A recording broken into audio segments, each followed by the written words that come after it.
Alhamdulillahirabbil alamin, assalatu wassalamu ala asrofil anbiya'i wal mursalin. Qala Allah ta'ala fi kitabil karim, rabbi shrah li sadri wa yassir li amri wahlul 'uqdatam min lisani yafqahu qawli, amma ba'd.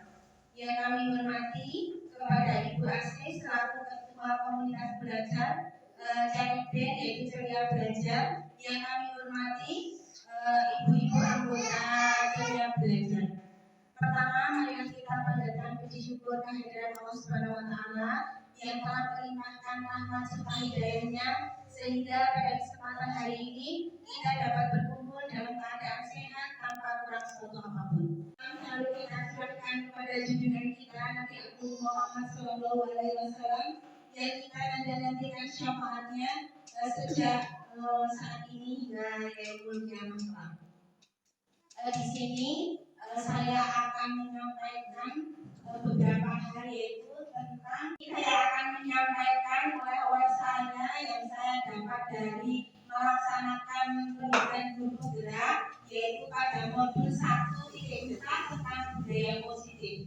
Nah, saat ini acara ini yaitu menyebarkan pemahaman dan penerapan pengalaman budaya positif, menyusun yaitu prestasi calon guru penggerak angkatan 11.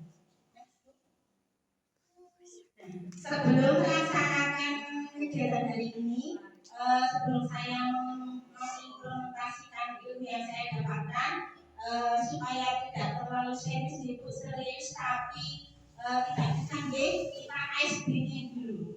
Siap? Ya.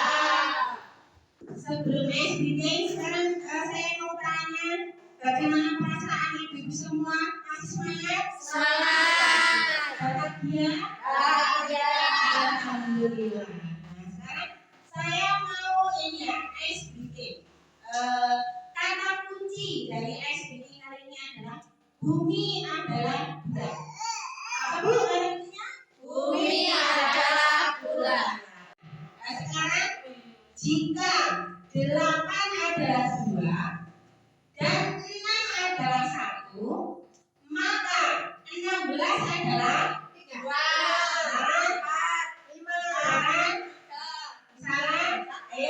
Pahami dulu, bumi adalah bulat. Jika 8 adalah 2, 6 adalah 1, maka 16 adalah 2. Ya, betul. Selanjutnya yaitu konsep inti budaya positif. Yang pertama yaitu perubahan paradigma belajar. Yang kedua, disiplin positif. Yang ketiga, nilai-nilai kebajikan. Yang keempat, kebutuhan dasar manusia. Yang kelima, motivasi perilaku manusia. Yang keenam, posisi kontrol guru. Yang ketujuh, keyakinan kelas. Yang terakhir, segitiga restitusi. Pembelajaran dengan paradigma baru. Apa sih pembelajaran dengan paradigma baru itu? Pembelajaran dengan paradigma baru merupakan pembelajaran yang dirancang berdasarkan prinsip pembelajaran yang berdiferensiasi. Ada yang sudah tahu berdiferensiasi itu apa? Pembelajaran yang berdasar pada anak. Iya, tepat sekali. Pembelajaran yang kita itu menghambat kepada anak sesuai dengan karakter anak dan kemampuannya. Sehingga para peserta didik belajar sesuai kebutuhannya berdasarkan tahap perkembangan sesuai teori psikologi modern untuk mewujudkan profil pelajar Pancasila. Nah, ini merupakan profil pelajar Pancasila. Yang pertama yaitu beriman dan bertakwa kepada Tuhan Yang Maha Esa dan berakhlak mulia. Yang kedua yaitu berkebinekaan global. Yang ketiga bergotong royong. Yang keempat kreatif. Yang kelima bernalar kritis. Dan yang keenam adalah mandiri. Miskonsepsi tentang teori kontrol. Nah, miskonsepsi itu salah kaprah tentang teori kontrol itu. Yang pertama, ilusi guru mengontrol murid. Maksudnya apa? Ilusi guru mengontrol murid bahwa guru itu mempunyai pemikiran, dia itu mengontrol penuh kepada muridnya. Nah, itu adalah ilusi dan itu tindakan yang tidak benar. Selanjutnya, ilusi bahwa semua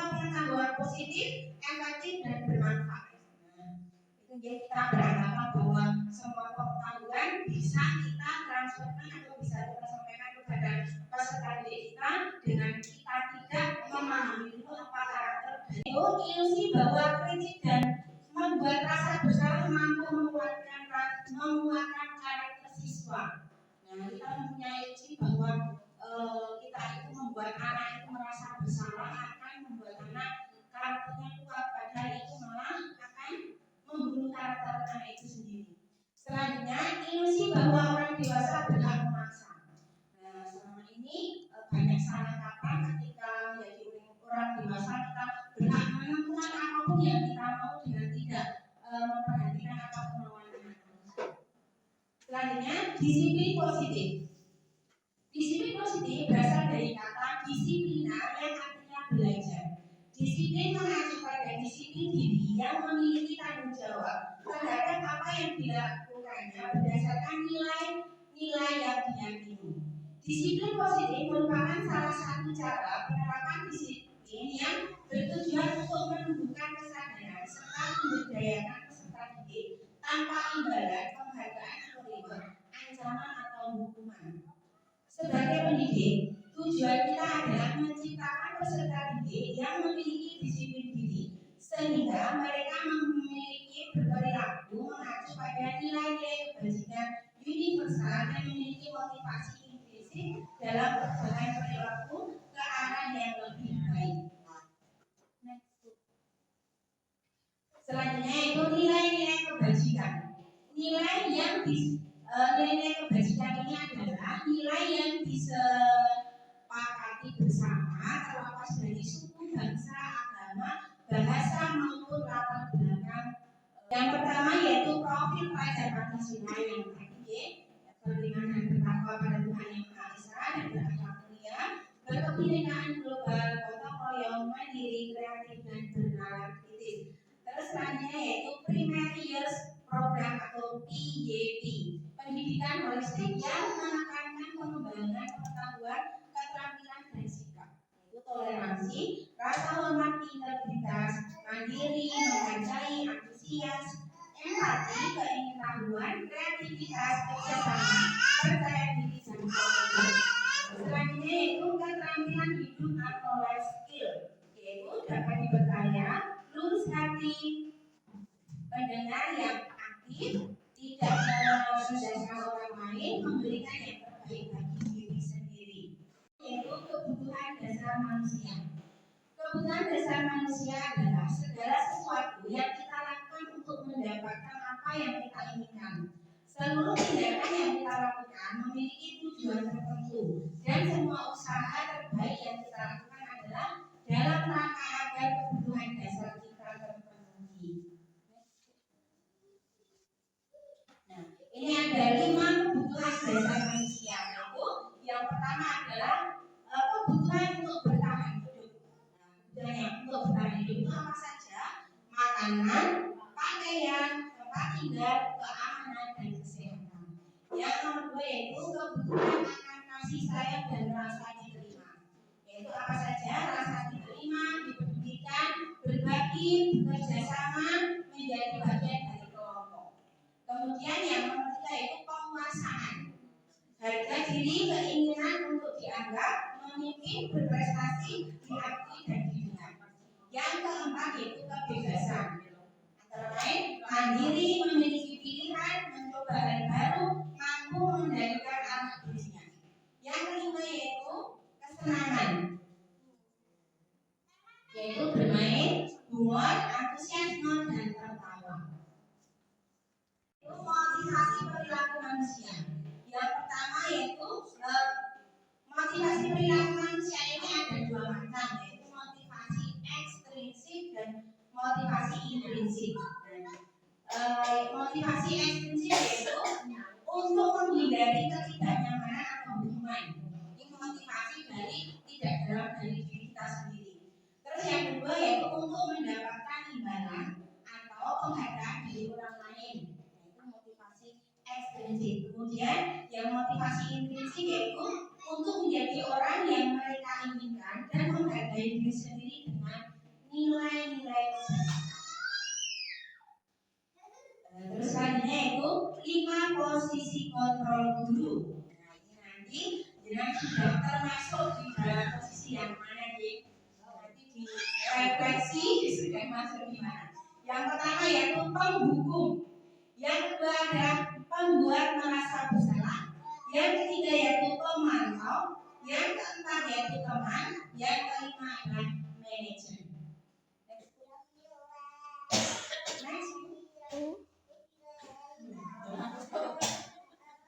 Contoh penerapan 5 posisi kontrol guru. Kasus ya ini. Siswa telat saat upacara bendera. Contohnya, misal kita menjadi seorang yang penghukum, berarti kita menerapkan hormat pada bendera selama 1 jam. Nah, itu berarti akhirnya yaitu keyakinan kelas. Mengapa keyakinan kelas bukan peraturan kelas? Ini keyakinan kelas adalah kesepakatan yang dibuat bersama antara guru dan siswa untuk menciptakan lingkungan belajar yang positif dan produktif di dalam kelas. Dan sementara peraturan kelas adalah di sisi lain biasanya dibuat oleh guru tanpa melibatkan siswa. Nah, berarti kalau keyakinan kelas itu lebih kita melibatkan siswa untuk membuat peraturan-peraturan di kelas. Kemudian kalau peraturan kelas sendiri adalah peraturan yang dibuat oleh satu pihak yaitu oleh guru. Contoh pembentukan keyakinan kelas yaitu yang pertama bersifat abstrak, yang kedua berupa pernyataan universal, yang ketiga dibuat dalam pernyataan yang positif, yang keempat sedikit saja agar mudah diingat, yang kelima sesuai dengan kondisi sekolah dan kelas, yang keenam semua warga sekolah dilibatkan saat membuat keyakinan kelas. Nah, jadi untuk keyakinan kelas itu kita harus mencantumkan kalimat yang positif. Contoh misal, kita kan sering juga menjumpai di tempat umum ataupun di sekolah-sekolah yang sering terjadi, misalnya tidak boleh membuang sampah sembarangan, atau kemudian tidak boleh menginjak rumput seperti itu ya di tempat umum, atau tidak boleh buang air sembarangan. Nah, itu harus diganti menggunakan kata yang lebih positif. Misalnya di kelas tidak boleh membuang sampah di tempatnya itu diganti dengan kata yang positif. Apa kata positifnya Bu kira-kira? Yang tidak mencantumkan tidak itu apa? Buanglah sampah. Buanglah sampah. Terus lagi misalnya ada di peraturan kelas kita dulu mungkin pernah melihat ada yang tidak boleh terlambat masuk ke kelas. Itu bisa ya, kalau tidak masuk tepat waktu. Sesi selanjutnya yaitu sudah sampai di penghujung materi ya Bapak Ibu. Nah, kesimpulan dari materi kali ini yaitu dalam penerapan program disiplin positif hendaknya guru memiliki standar kepribadian, profesional dan sosial yang baik, di mana guru mampu merefleksikan dirinya dalam posisi kontrol saat ini. Bagaimana perjalanan dirinya sebagai among atau sebagai manajer yang menuntun murid-muridnya menjadi insan mandiri, merdeka dan bertanggung jawab. Alhamdulillah kita sudah di penghujung acara. Semoga materi yang saya berikan dapat bermanfaat untuk ibu-ibu semua. Amin. Saya selama menyampaikan materi di sini tentunya banyak sekali kekurangan atau tutur kata yang kurang berkenan di ibu-ibu semua.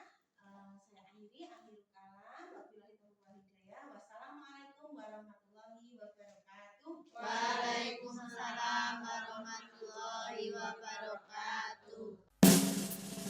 Kalau kau suka hati, kalau kau suka hati. Aksi nyata ini diawali dengan membuat keyakinan kelas. Saya dan murid-murid membuat keyakinan kelas dengan cara mencatatkan curah pendapat dari murid-murid tentang keinginan mereka di dalam kelas untuk dirumuskan menjadi keyakinan kelas bersama-sama.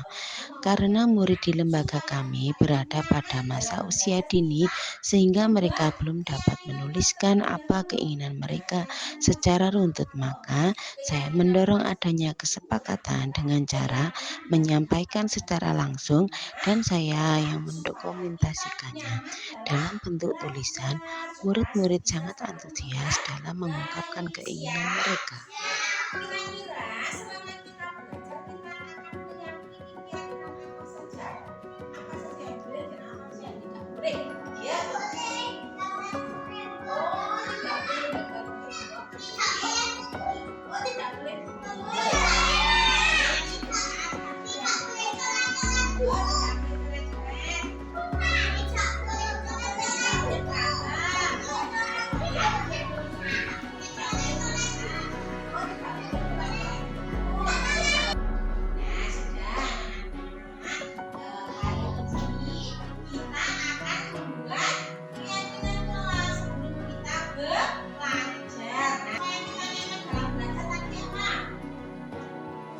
Oh ya, kan di sini ya, kita dulu ya. Tidak boleh. Nah, oke, kita di sini anak-anak. Ya sebentar. Oke.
Tidak boleh meminjam barang tanpa izin. Nah, berarti sudah dulu ringkas menjadi kita harus saling bersikap jujur. Kalau mau pinjam anak-anak harus meminta izin. Berarti harus bersikap jujur supaya kita